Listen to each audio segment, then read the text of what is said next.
You see, I was just going through social media and I saw Faith's handle on Instagram. He has completely dissociated himself from Big Brother. You know, every housemate has this their bio, writing former Big Brother or housemates 10 over 10 or former Big Brother season 9, that kind of thing. But just recently, I see that Faith has completely removed anything about Big Brother on his bio. Look at it. Look at Instagram. Look at it. It reads Doctor, AR artist, multidisciplinary talents, backup at phase underscore Adewale 2025, and link3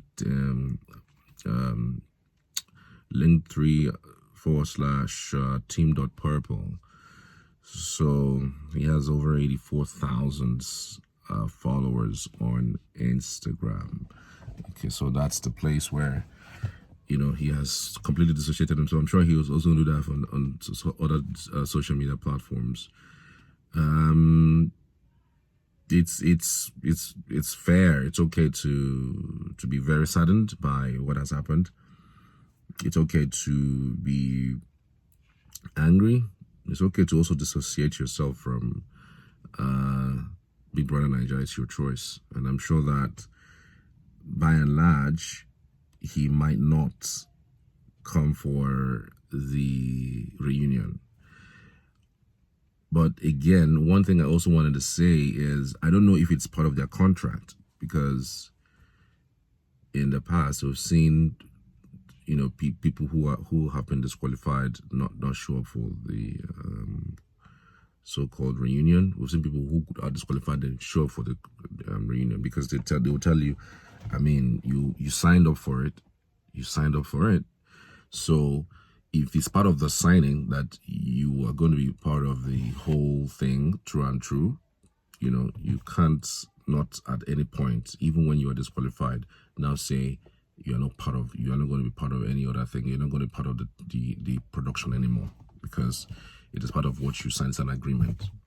So I just feel that it's okay. It's okay, really. If I were in his shoes and that happened, maybe I wouldn't have gone to that extreme of trying to drag that bucket from Sultana. Even if I dragged it, it would have come to a point, especially when other housemates were calling my name. We had Diddy was there calling, shouting. Capable was there, also there calling, shouting. I mean, I would have at least stepped back a little bit. And to think that she's even a woman. I've heard people's arguments that, look, it was two persons that were dragging it. It's just that one person was stronger. That's the thing. That's the thing. One person was stronger. You can't put a man and a woman in the same space of violence and expect the woman to be better. That's the thing. The man is stronger. And this is the society we live in. Just as a man is judged by his power, his ability to feed, to bring food on the table, to provide money, I mean, it's not the same way that the woman is judged. If a woman doesn't bring money to the family and she has a husband, nobody would say it as anything. Yeah, it's not her thing. She's not created that way to go out and make money to put food on the table. And you've even heard women say things like, "Oh, my money is my money, and his money is our money." Forget all these things that people say, and then they say, "Oh, it's not true" when it comes to the application of it. Sometimes these things, it's clear, it happens. If you ask men who are married in their homes, the woman go make money. They're not going to hear say, you're not going to hear say nothing they happen, but the demands money. Even if the man has just 2K and the woman has 500K, the woman will want that his 2K. They say eating the man's money is sweeter than eating yours. It's that crazy. So a man is judged based on that. You are a man, you should protect your home. When there's fight, standing for them. You are a man, you should provide for your home. When there is no money, no food, it's your responsibility to bring food to the table. Whether the circumstances allows for it or disallows for it, bring money. If you don't bring money, society say, infidel, deadbeat. Oh, that. That's how a man is rated.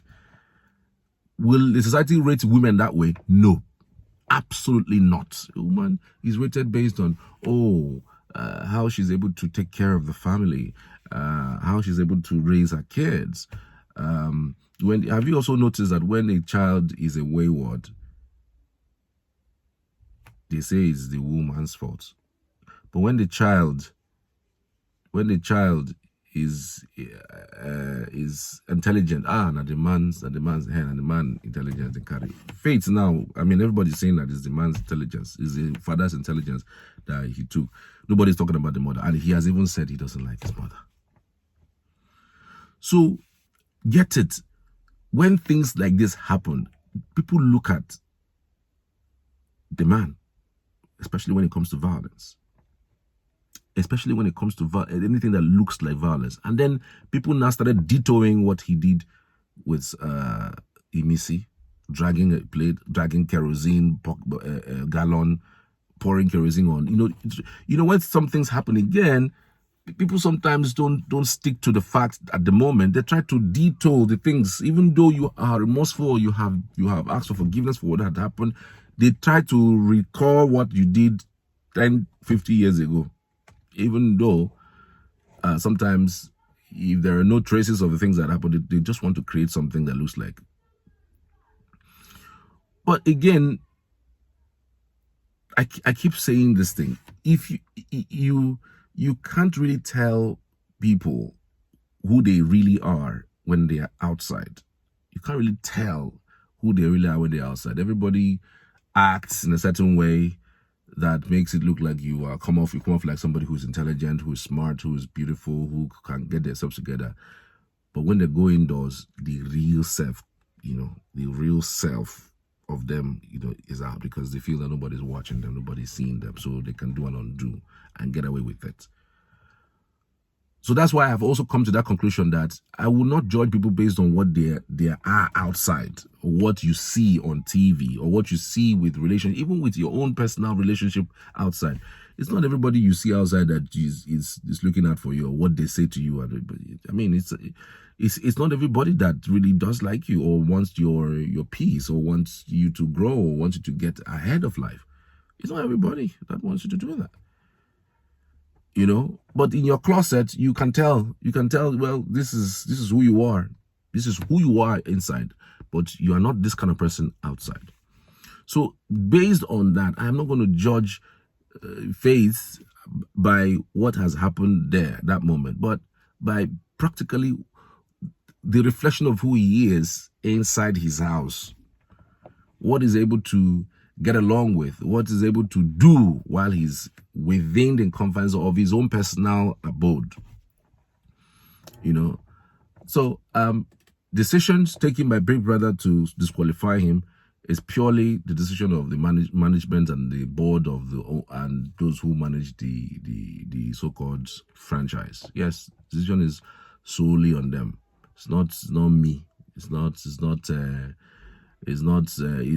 Some of you attacking me on this platform. I mean, it's not like your attack will move me or do anything, but we're watching the Big Brother like you are watching the Big Brother now. So if you have a different opinion, that's why I always say, look, your opinion doesn't have to be condescending. You get to points, table your point, table your issues, and state it the way it is. But when you go overboard and start abusing, okay, you think that after you abuse me now, I'll not start going thinking about my life. They abused me. They say I'm mad, I'm stupid. Like it will, okay, as you abuse me now, the money that is in my account now will now reduce. Or as you abuse me now, this car that I have now, will not disappear. Look, let me tell you guys, those are abuses. You know why I say I've been a media personality for so many years. I mean, nearing 20 years now. And sometimes some of the opinions we put out, you know, gets us abuses. And I'm so used to it. So you abuse from today to tomorrow. It's not my business. That's why you see that I will never for once abuse you. All I can point you, I can point you in the direction of this opinion, this point, and that point. But say make a con they abuse you, say because you have a different opinion from me. I passed that level years and years ago. If an Ebuka still complains, in fact, my next video will be about Ebuka. Ebuka was complaining about this thing he started, this breaking of tables that he started on Sundays, where he asked questions to, you know, housemates. He just asked them questions to trigger them or to tease them. That's going to be the next video, so stick around for that. I'm going to play that for you next, so so that we can talk about it, because I don't want to go beyond this amount of time I'm already on this particular video. So I'll be back shortly after this, so stick around.